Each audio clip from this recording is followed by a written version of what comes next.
योगिनी एकादशी व्रत कथा।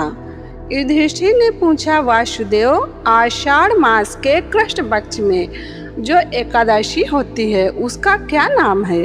कृपया उसका वर्णन कीजिए। भगवान श्री कृष्ण जी बोले, नृपश्रेष्ठ, आषाढ़ मास के कृष्ण पक्ष की एकादशी का नाम योगिनी है। यह बड़े बड़े पातकों का नाश करने वाली है। संसार सागर में डूबे हुए प्राणियों के लिए यह सनातन नौका के समान है।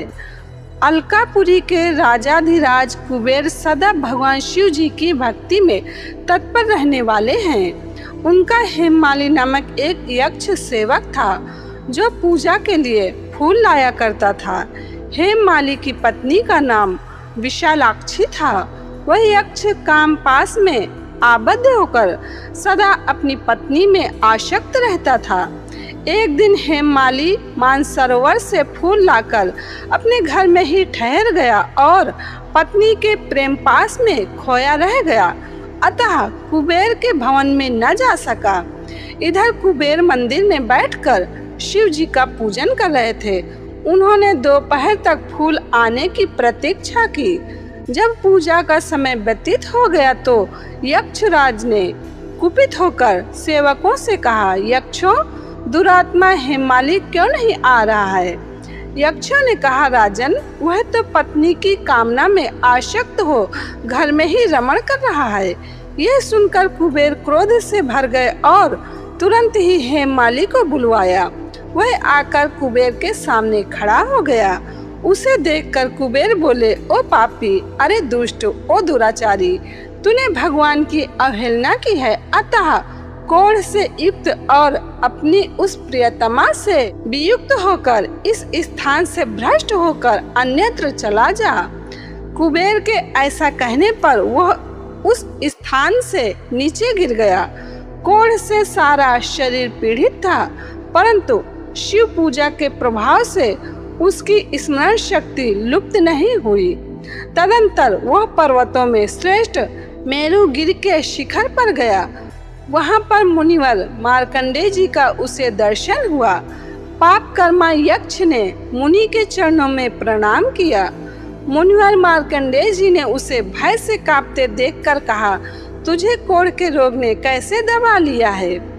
यक्ष बोला, मुने, मैं कुबेर का अनुचर हेममाली हूँ। मैं प्रतिदिन मानसरोवर से फूल लाकर शिव पूजा के समय कुबेर को दिया करता था। एक दिन पत्नी सहवास के सुख में फंस जाने के कारण मुझे समय का ज्ञान ही नहीं रहा, अतः राजाधिराज कुबेर ने कुपित होकर मुझे श्राप दे दिया, जिससे मैं कोढ़ से आक्रांत होकर अपनी प्रियतमा से बिछुड़ गया हूँ।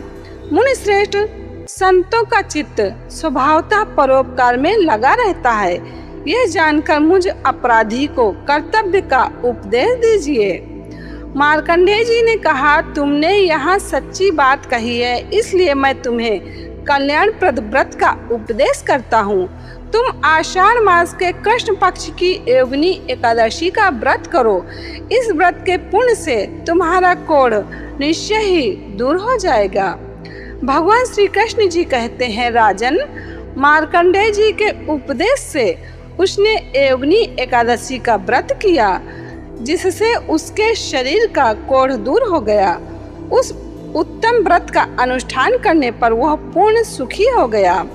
नृपश्रेष्ठ, यह योगिनी का व्रत ऐसा पुण्यशाली है कि 88,000 ब्राह्मणों को भोजन कराने से जो फल मिलता है, वही फल योगिनी एकादशी का व्रत करने वाले मनुष्य को मिलता है।